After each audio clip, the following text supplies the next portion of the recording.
आज का बहुत सुंदर विषय है। मनसा से योग के विभिन्न प्रकार के प्रयोग।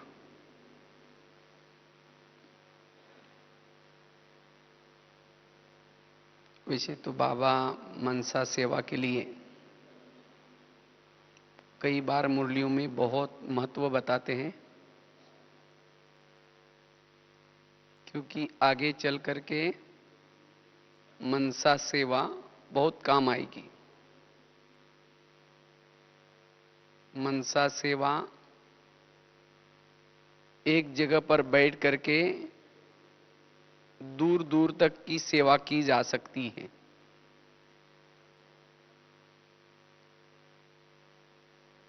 मनसा सेवा के द्वारा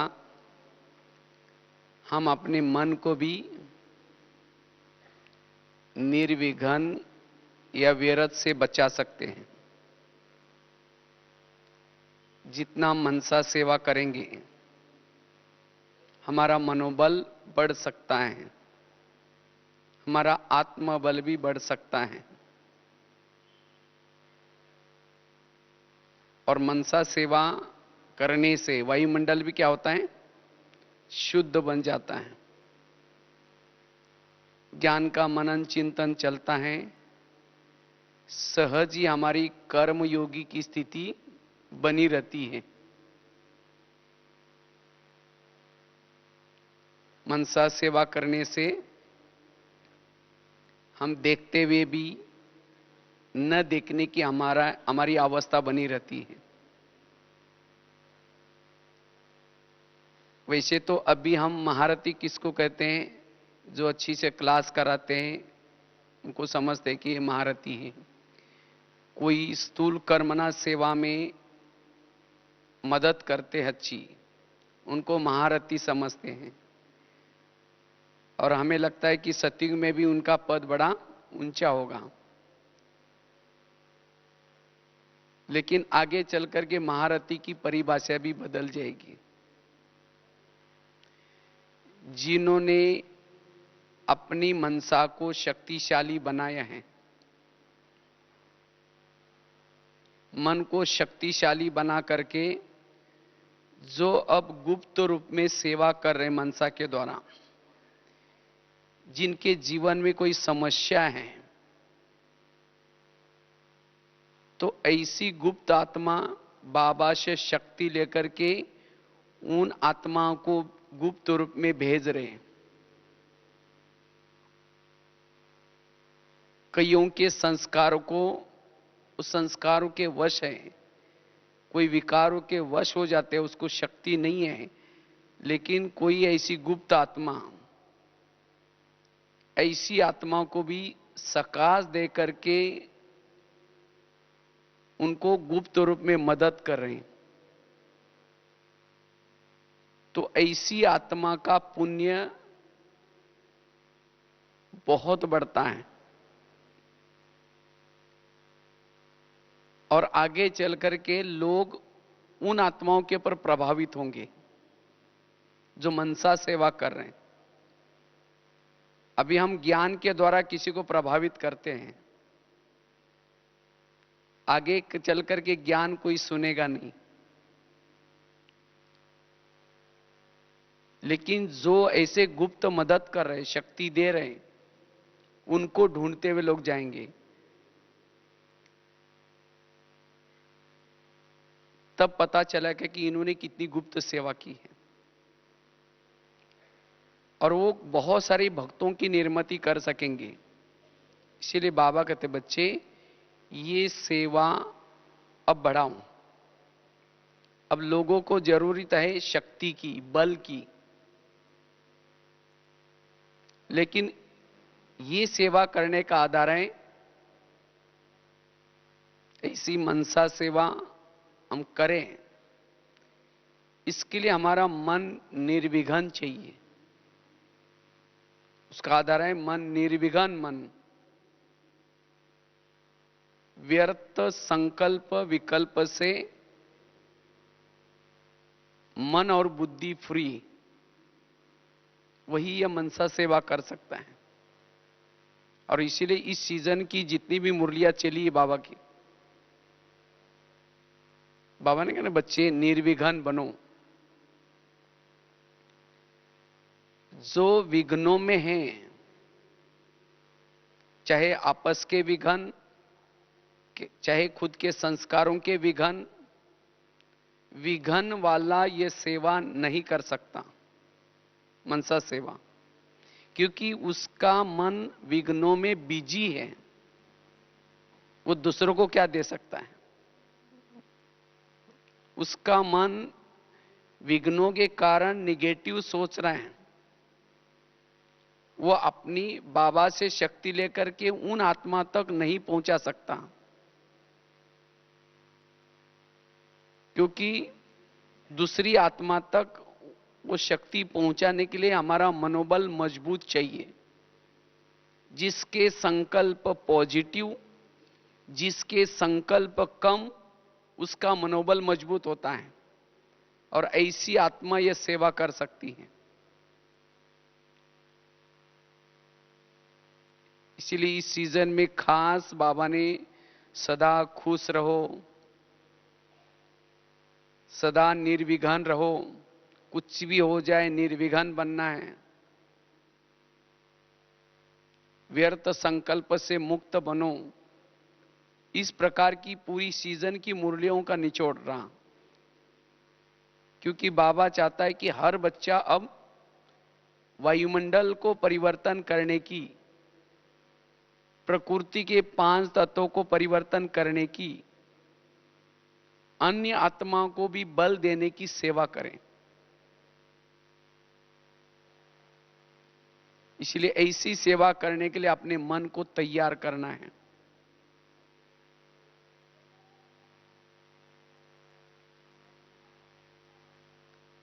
तो इसलिए निर्विघ्न बनना है। जितना निर्विघ्न मन और बुद्धि व्यर्थों से फ्री, उतना मनसा सेवा कर सकेंगे।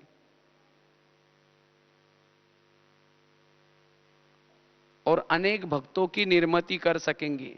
वाचा सेवा केवल लिमिटेशन कर सकते हैं, जितनी हमारी वाणी जितनी दूर तक पहुंचती है वहां तक लोगों की सेवा कर सकते हैं, लेकिन मनसा के द्वारा दूर दूर तक की आत्माओं की भी सेवा कर सकते हैं।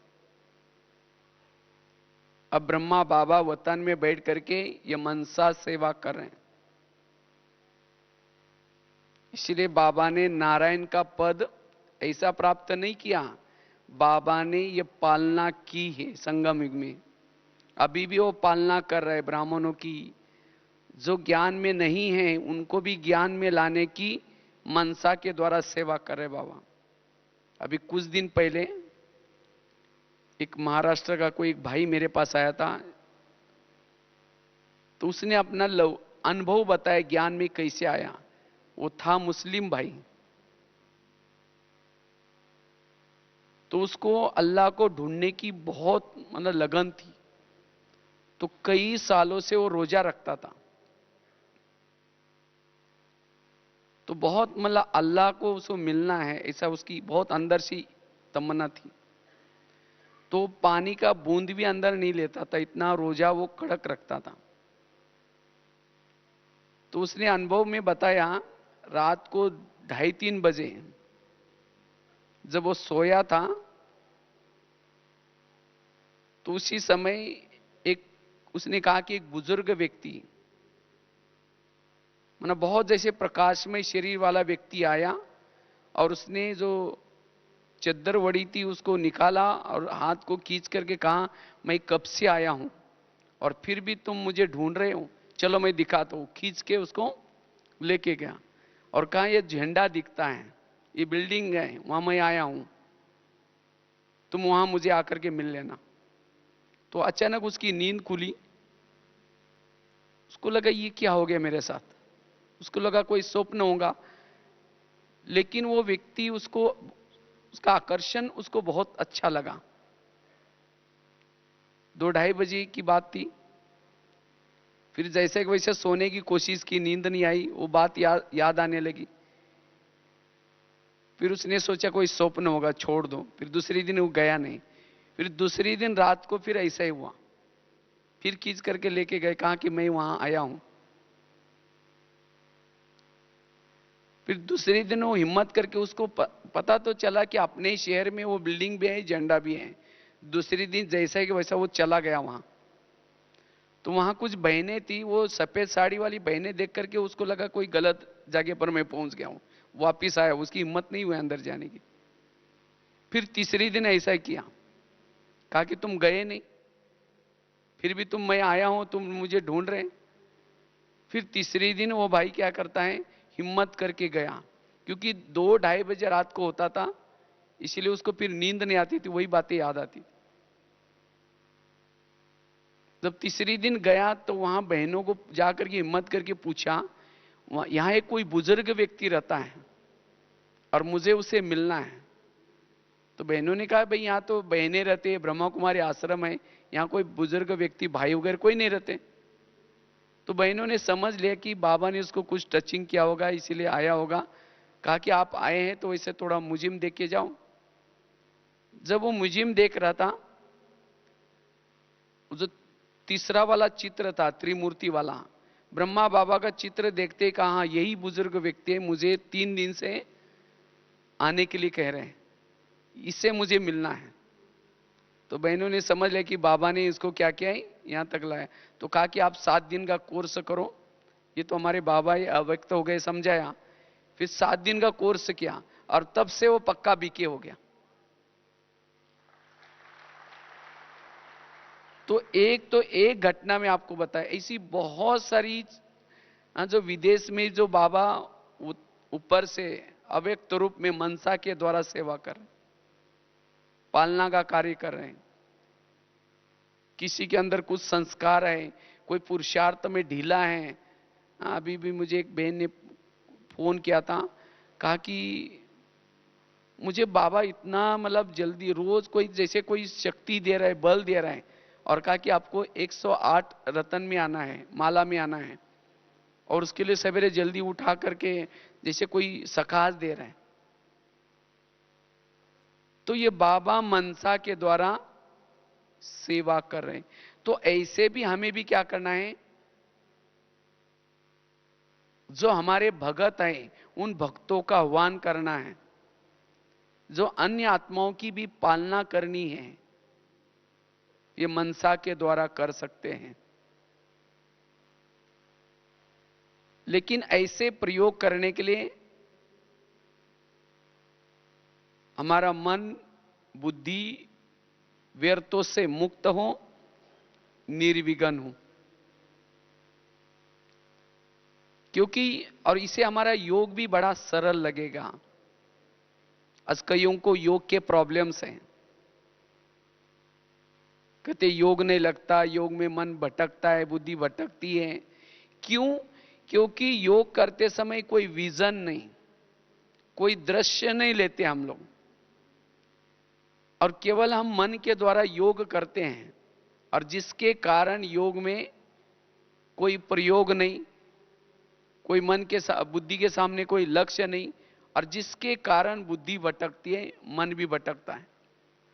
क्योंकि योग उनको बड़ा सरल होता है जिन्होंने बुद्धि के सामने कोई विजन, विजन अर्थात दृश्य, क्योंकि बुद्धि दृश्य की भाषा जानती है। जहां दृश्य दिखता है, बुद्धि का प्रभाव उसके ऊपर होता है। अगर हम योग में बुद्धि के सामने कोई दृश्य नहीं लेते हैं, कोई विजन नहीं लेते हैं, तब फिर योग में प्रॉब्लम्स आते हैं। हम केवल मन को विचार देते हैं, मैं आत्मा हूं, मैं शांत स्वरूप हूं, मैं शक्ति स्वरूप हूं। जब विचार देना बंद करते हैं, तो सारा दिन बुद्धि ने जो देखा है, जिस बातों का विजन बुद्धि के सामने है, उसी बातों के मन में विचार आना शुरू हो जाते हैं। फिर कहते ये क्या हो गया, फिर कहेंगे मैं आत्मा हूं, मैं शांत स्वरूप हूं। इसीलिए योग में जब भी हम बैठते हैं, बैठ करके विभिन्न प्रकार के प्रयोग करने हैं। बुद्धि के सामने विभिन्न प्रकार के विजन लेने हैं, और जब हम विजन लेकर के योग करेंगे तो योग भी हमें सरल अनुभव होगा और उससे प्रयोग भी हो सकेंगे। इसलिए हमें रोज क्या करना है, अलग अलग प्रकार के बुद्धि के सामने दृश्य बना करके प्रयोग करने हैं,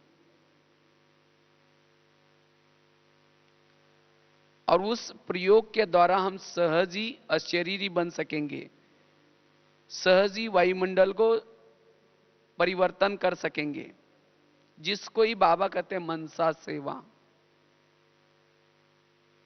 तो ऐसे हमें क्या करना है, योग में अलग अलग प्रयोग करने हैं। समझो अशरीरी स्थिति का अनुभव करना है, शरीर से मैं आत्मा अलग हूं, इसका प्रयोग करना है। उसके लिए बहुत सुंदर एक विजन है, दृश्य है।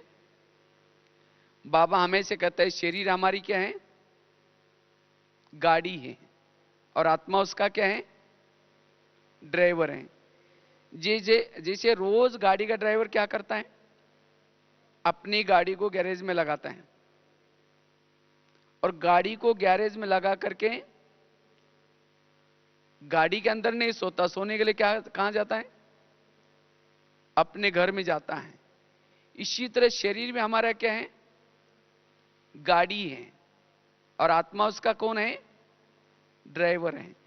तो हमें भी रोज सारा दिन इस गाड़ी को घुमा करके सेवा करके रात को सोने से पूर्व उसको गैरेज में रखनी है। गैरेज कहां है, जो बेड है, बिस्तरा है, वो शरीर का गैरेज है। तो गैरेज को, गाड़ी को गैरेज में रख दिया। जैसे वो ड्राइवर क्या करता है, गाड़ी को गैरेज में लगाता है, लॉक करता है, कवर ढकता है, गाड़ी को नमस्ते करते अपने घर में जाता है।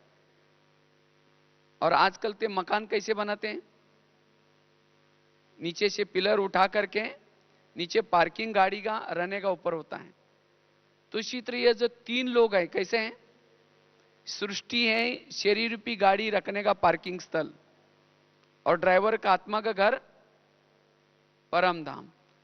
तो हमें भी अपने शरीर रूपी गाड़ी को गैरेज में लगाना है, बेडशीट कंबल जो भी कुछ डाल करके गाड़ी को नमस्ते करो। क्यों, इसी गाड़ी के द्वारा हम 21 जन्मों की कमाई कर रहे हैं। भले बुजुर्ग हैं, बीमार हैं, कैसी भी हैं, लेकिन 21 जन्म में जो गाड़ियां मिली सतयुग में, 84 जन्म की गाड़ियां, उससे भी सबसे महत्वपूर्ण गाड़ी संगम युग की है। तो गाड़ी को नमस्ते करो, कवर बेडशीट डाल करके मन बुद्धि से कहां जाओ, अव्यक्त वतन में। जैसे वो ड्राइवर जाता है, अपने फ्लैट की बेल बजाता है, मम्मी दरवाजा खोलती है, समाचार सुना करके वहीं सो जाता है खाना खा के। इसी तरह हमें भी ऊपर जाना है, अव्यक्त वतन का बेल बजा दी, ब्रह्मा माँ ने दरवाजा खोला, और सारा दिन इस गाड़ी के द्वारा क्या क्या कमाई की वो सब समाचार सुना करके दृष्टि लेकर के जब तकिया पर सिर रखते, समझो ब्रह्मा बाबा के गोदी में सिर रखा है। उसी अवस्था में अगर हम सोएंगे, सवेरे उठेंगे, कौन याद आएगा, बाबा याद आएगा। फिर बाबा को गुड मॉर्निंग करके अमृत वेला करके फिर नीचे आ जाओ। अगर हम ऐसे विजन बना करके करते हैं, जैसे अभी बताया कि शरीर गाड़ी है, आत्मा उसका ड्राइवर है। अगर रात को सोने के पहले अगर इस तरह से हम ये अभ्यास करते हैं तो सवेरे उठते ही अमृत वेला भी बहुत अच्छी होगी। और फिर जब अमृत वेला करके ऊपर से जब नीचे आते हैं तो सहज सारा दिन अनुभव रहेगा, मैं आत्मा रूपी ड्राइवर ऊपर से आया हूं। तो सारा दिन अशरीरी स्थिति, आत्माभिमानी स्थिति, शरीर अलग है, मैं आत्मा अलग हूं, इसका भान सहज लगा रहेगा। नहीं तो रात को सोते समय हम क्या करते हैं, बिस्तर डाल दिया, गुड नाइट कर दिए, बाबा कहते बाबा आज तो बहुत थक गए, घर में मेहमान आए थे, उसने मुझे ऐसा बोला वैसा बोला, ऐसे सोचते सोचते शरीर में सो जाते हैं। मन बुद्धि शरीर में रहती है, और जब शरीर में सो जाएंगे तो यहां सराउंडर में, आसपास में जैसा वायुमंडल है वैसे स्वप्न आते हैं। तो इसीलिए हमें रोज कॉन्शियस से ऊपर जाकर के सोना है, और इसे नशा भी चढ़ेगी। इसे बाबा को आप चार्ट भी दे सकेंगे। तो इस तरह से विजन। दूसरा एक बहुत सुंदर विजन है। कभी बाबा कहते बच्चे तुम तो शिव शक्ति हो, तुम पवित्रता की देवी हो।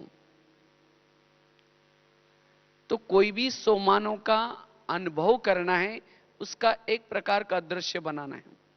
केवल ये नहीं कहना है मैं देवी हूं, मैं शिव शक्ति हूं, शिव शक्ति हूं। तो इस सोमान का हम कैसे अभ्यास करें जो योग में भी उसका अनुभव रहे और सारा दिन भी उसका अनुभव रहे, कर्मों में भी याद रहे और योग में भी याद रहे।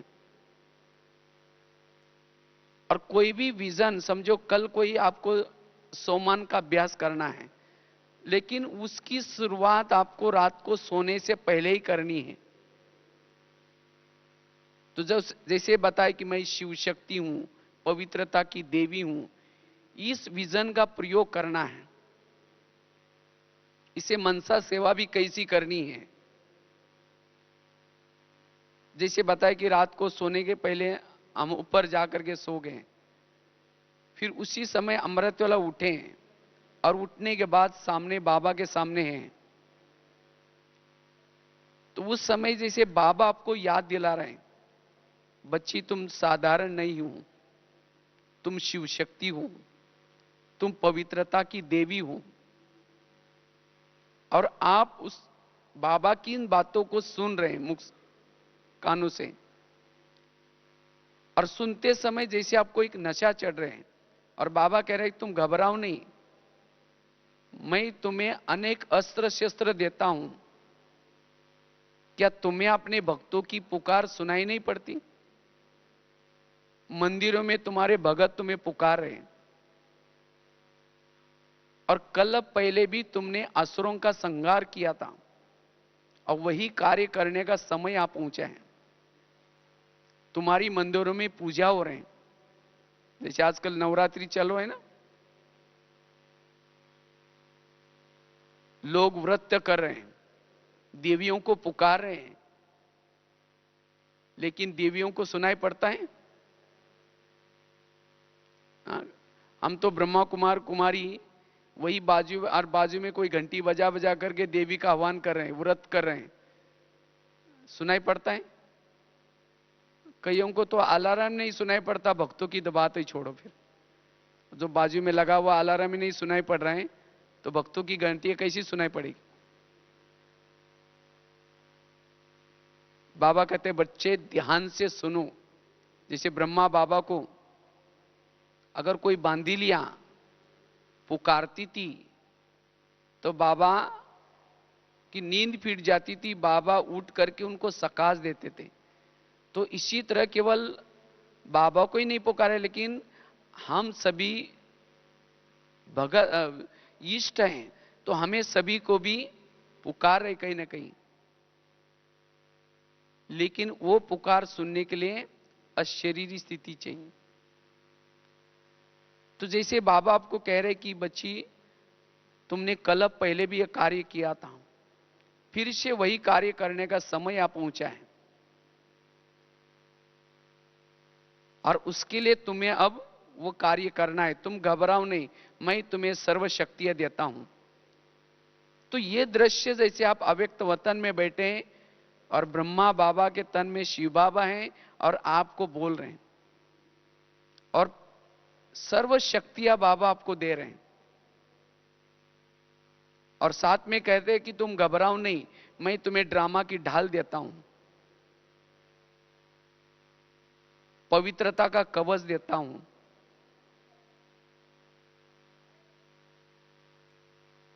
साथ में ज्ञान की तलवार देता हूं। तो बाबा एक एक अस्त्र शस्त्र आपको दे रहे हैं, और कह रहे तुम घबराओ नहीं, मैं स्वयं शिव तुम्हारे दिल में बैठा हूं, मैं तुम्हें विजय भव का तिलक लगाता हूं, तो बाप दादा आपको मायाजीत बनने का, विजय का तिलक लगा रहे हैं और अपनी सर्व शक्तियां दे रहे हैं। अब अनुभव करो कि अभी सर्वशक्तिवान मेरे दिल में बैठा है, मेरे पास अनेक अस्त्र शस्त्र हैं, बाबा की सभी शक्तियां मेरे साथ में हैं। अब मेरा मनोबल बढ़ गया। अब मैं अनुभव करे कि मैं मास्टर सर्वशक्तिवान हूं, मैं भक्तों की इष्ट हूं। अब मुझे नीचे धरती से भक्तों की पुकार सुनाई पड़ रहे हैं। अब मैं शीर के ऊपर सोने का मुकुट पहना हुआ है, हाथ में त्रिशूल है, ड्रामा की ढाल है, ज्ञान की तलवार है, और मैं देवी अब बाबा से शक्तियां लेकर के नीचे धरती पर जा रहे हूं, भक्तों का उद्धार करने के लिए जा रहे हैं। आकाश मार्ग से नीचे उतर रहे हैं, जहां मंदिर में मेरी पुकार हो रहे हैं उस मंदिर की तरफ जा रहे हैं। पीछे के दरवाजे से जा रहे हैं, जहां मूर्ति लगी है मैं मूर्ति के पास खड़ी हूं। भगत मेरी आरती गा रहे हैं, देवी आओ हमें असुरों से बचाओ। और मैं देवी अब बाबा से प्राप्त हुई शक्तियां उन भक्तों को क्या कर रही हूं, मंदिर मूर्ति के पास खड़ी होकर के दे रही हूं, मस्तक के द्वारा दे रही हूं, दृष्टि के द्वारा दे रही हूं, वरदानी हाथ घुमा करके दे रही हूं, और सभी भक्तों को संदेश दे रही हूं, हे भक्त लोग, हे वत्स लोग, जिनकी तुम पूजा कर रहे हैं वो परमात्मा इस धरती पर आ चुका है। अगर तुम्हें उसे मिलना है तुम ब्रह्मा कुमारी आश्रम में आओ, मैं देवी भी वहीं तपस्या कर रही हूं।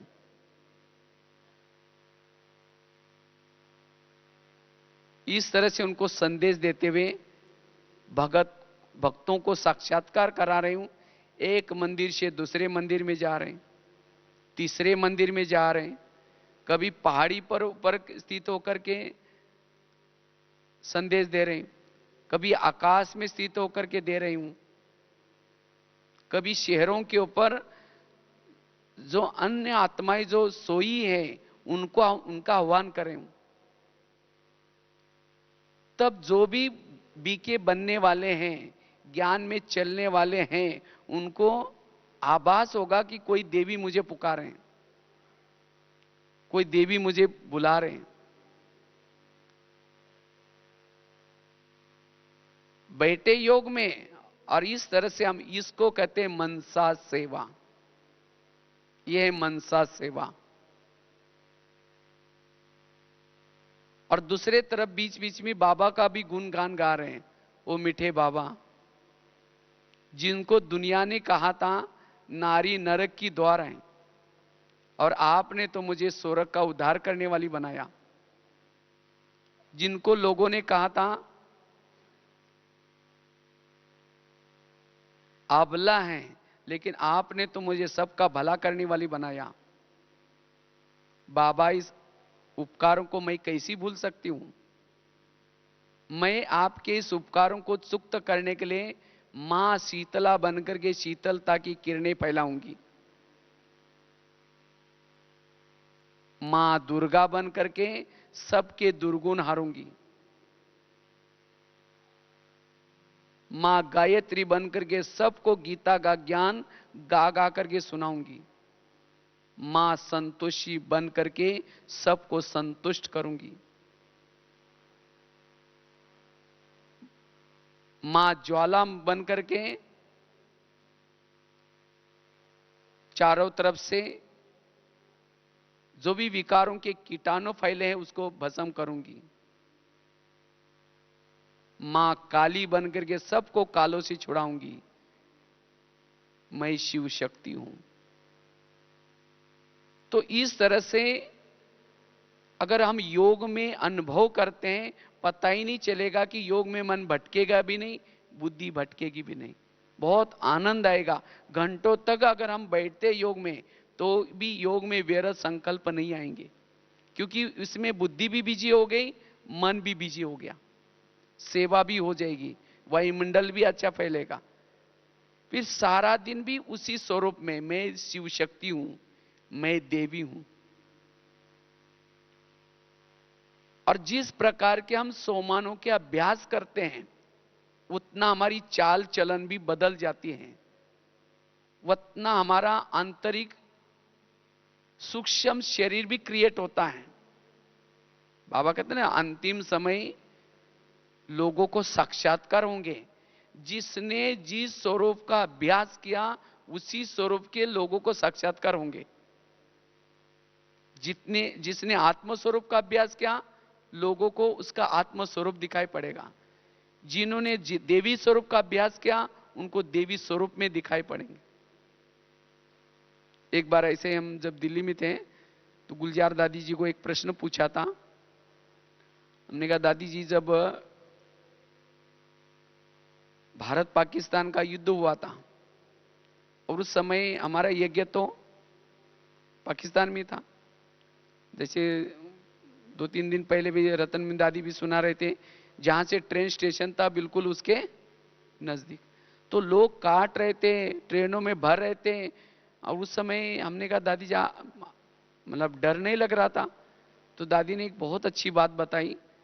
दादी ने कहा कि हम लोग सोमान में रहते थे, हम देवी हैं, हम शिव शक्ति है, हम साधारण कुमारियां नहीं है, साधारण नहीं है। और उस समय कई मुसलमान हम लोगों को पूछते थे। दादी ने कहा, देविया, तुम लोगों को तो कोई तंग नहीं करता ना? अगर तंग करेंगे हमको बताना, हम उसको खत्म कर देंगे। तो देखो, दादियों का वो स्वरूप दिखता था, क्योंकि बाबा ने वो अभ्यास किया था 14 वर्षों में। इसी तरह अंतिम समय जो आदि में हुआ, वो भी अंत में होने वाला है। अगर हमने कोई स्वरूप का अभ्यास नहीं किया, तो अंतिम समय हिंदू मुस्लिम का जो दर्दनाक सीन होगा, विनाश का सीन होगा, वो कैसे देख पाएंगे? इसीलिए बाबा कहते, बच्चे उस स्वरूप में रहो। तो इस सोमानों के बहुत बड़े फायदे हैं। ऐसे हमें विजन का अभ्यास करने से, और एक दिन की बात नहीं, जैसे नवरात्रि में अभी जैसे 9 देवी हैं, कभी दुर्गा बनकर के आओ, कभी शीतला बनकर के आओ, कभी संतोषी मां बनकर के आओ। आज मैं संतोषी मां बनकर के धरती पर जा रही हूं, सबको संतुष्ट कर रही हूं। आज कई माताएं कहती हैं, हमारा पति तो पवित्रता के लिए तंग करता है। आज कोई देवी के मंदिर में भी देवी को देखने के बाद लोगों का मन चंचल नहीं होता, और हम तो वही देवी है। अगर मुझे देख करके किसी को अपवित्रता के संकल्प आते हैं, इसका मतलब मैंने वो देवी का स्वरूप का अभ्यास नहीं किया है। इसलिए मुझे उस स्वरूप में टिकने की जरूरत है। इसलिए बाबा कहते, बच्चे, ऐसे हमें योग में क्या करना है? प्रयोग करनी है। ऐसे नहीं कि योग में बैठे मैं आत्मा, फिर एक झुटका लगा दिया, फिर देखें और 5 मिनट कमाए, फिर मैं आत्मा, फिर एक झुटका लगा दिया। ऐसा वाला योग नहीं। लेकिन योग एक यात्रा है। जैसे मैंने यात्रा बताई, हाँ, कैसे ऊपर गए, फिर वहां से बाबा ने अस्त्र शस्त्र दिया, फिर उसके बाद नीचे आए, मंदिर में गए, यात्रा चल रही। ऐसी यात्रा करनी है। और एक आपको विजन बताते, जैसे बाबा कहते, बच्चे तुम महावीर हो, हनुमान हो। ये तीसरा विजन है।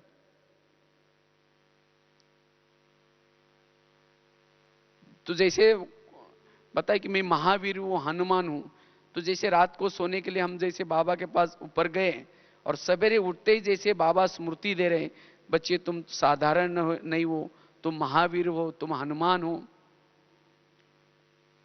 कल पहले भी तुमने अनेक आत्मारूपी सीताओं को माया के पंजे से छुड़ाया था, विकारूपी जेल से छुड़ाया था, लंका को जलाया था। वही कर्तव्य करने के लिए तुम्हारा अब समय आ चुका है। क्या तुम्हें अपनी उस आत्मारूपी सीताओं की आवाज नहीं आती? तुम नीचे धरती पर जाओ और तुम अनेक आत्मारूपी सीताओं को छुड़ाओ। तुम घबराओ नहीं, मैं स्वयं राम तुम्हारे दिल में बैठा हूं, और तुम घबराओ नहीं, मैं सर्व शक्तियां आपको देता हूं। ऐसे करके बाबा आपको शक्तियां दे रहे हैं, पवित्रता का कवच पहना रहे हैं, ज्ञान की गदा दे रहे हैं और अपनी दृष्टि के द्वारा सर्व शक्तियां दे रहे हैं। शक्तिशाली बने, ज्ञान की गदा लिया, स्वयं परमात्मा को दिल में बिठाया, मैं हनुमान अब नीचे, मैं मास्टर सर्वशक्तिवान हूं, हनुमान हूं, लंका में नीचे सृष्टि पर आ रहा हूं। जैसे हनुमान ने क्या किया, पहाड़ उठाया, इसी तरह मैं इस सृष्टि पर आता हूं और सृष्टि रूपी पहाड़ उठा करके बाबा के पास लेके जाता हूं। बाबा ये इसके अंदर सब आपकी आत्मारूपी सीताएं हैं। तो बाबा उस सभी आत्मारूपी सीताओं को दृष्टि दे रहे हैं।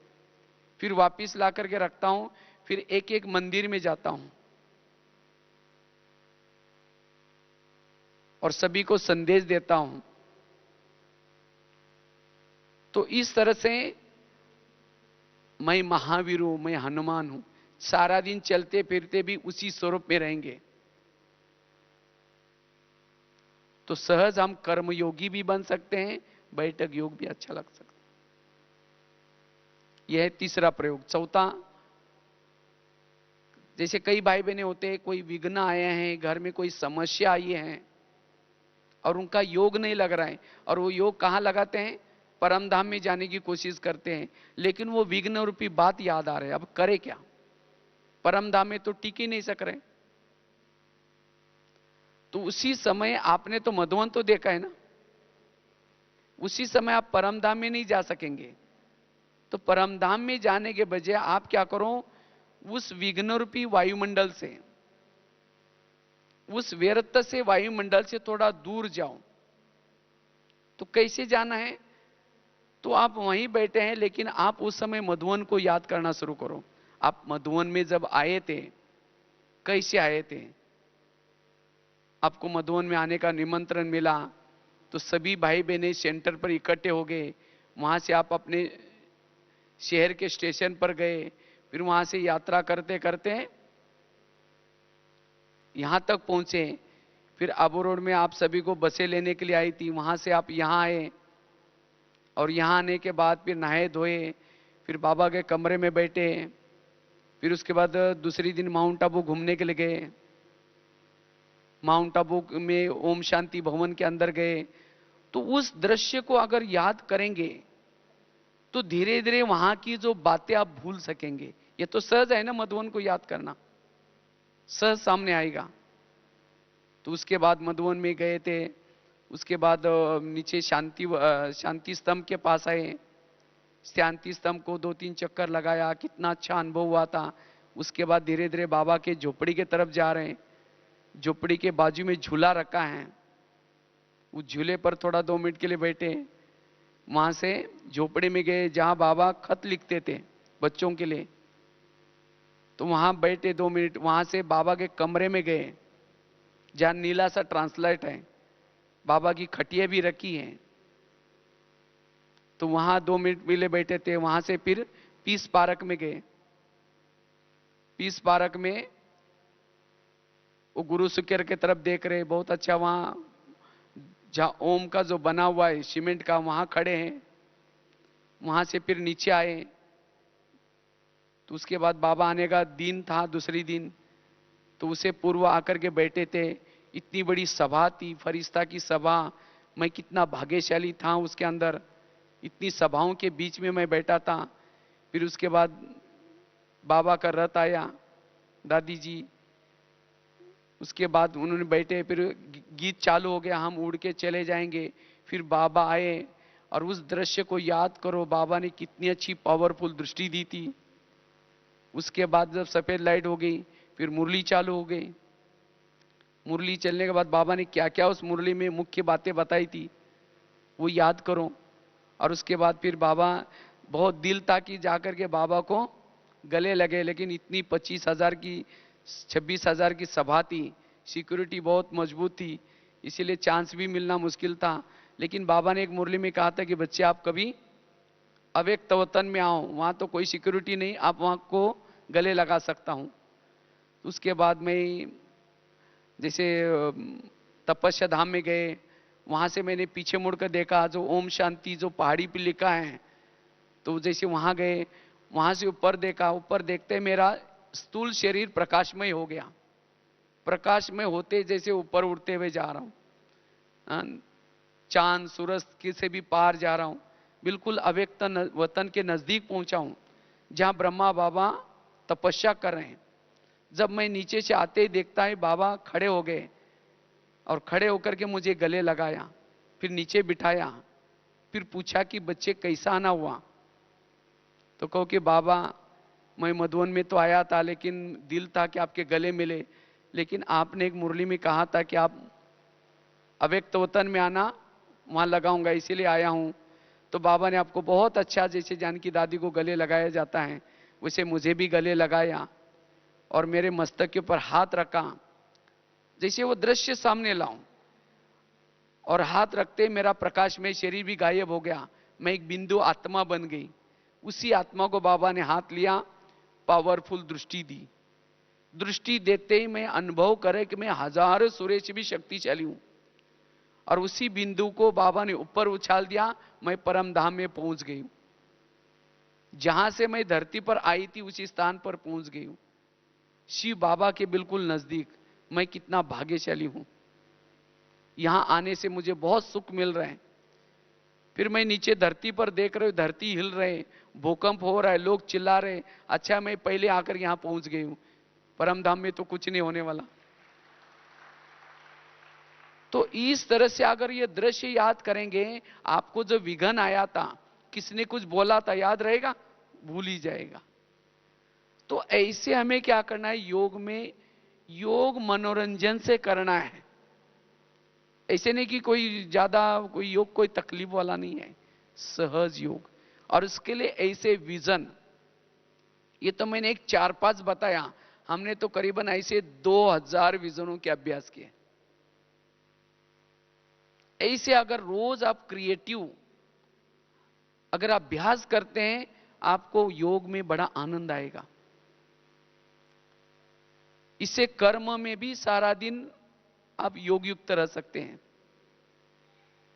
एक दिन ऐसे मैं सोचा कि अभी कल के दिन मुझे क्या विजन का अभ्यास करना है, तो मैं ऐसे ही बैठा था, कमरे में गया था, तो इतने में एक कीड़ा आ गया, और वो जो ट्यूब लाइट लगी थी उसके ऊपर बैठ गया। वो मधुमक्खी थी, बैठ गई। फिर उसके बाद कुछ समय के बाद उसको चक्कर लगाना शुरू किया। फिर वही कीड़ा क्या करता है, कोने में बैठा उस लाइट को देखता रहा। तो मेरे तुरंत एक विजन याद आया, मैं भी एक परवाना हूं, और शिव बाबा मेरा कौन है? क्षमा है। तो मैं भी यहां बैठता हूं, यहां से प्रकाश में एक बिंदु बन करके ऊपर जाता हूं। वो परवाना, वो क्षमा परमधाम में अपनी शक्ति फैला रहे हैं। तो मैं जाते हैं उसके ऊपर फीदा होता हूं, कभी बैठ कर चारों तरफ से चक्कर लगाता हूं, फिर कोने में बैठ करके उस परमात्मा को निहारता हूं अपलक होकर के। यही योग है। तो मुझे उस दिन इतना अच्छा लगा, इतना अच्छा योग लगा, मैं 2-3 घंटा बैठा, मुझे पता भी नहीं चला। तो ऐसे हमें नए नए तरीके से क्या करना है, योग के विभिन्न प्रकार के प्रयोग करने हैं, जिससे हम मनसा सेवा भी कर सकेंगे, और साथ में जिससे हमारा मन बुद्धि भी सदा बिजी रहे, इसके अंदर व्यर्थ कोई भी बातें याद ना आए। ऐसे एक दिन और एक सुनाता हूं। कितनी हो गई? 5 विजन बताएं। ये 6ठा विजन है।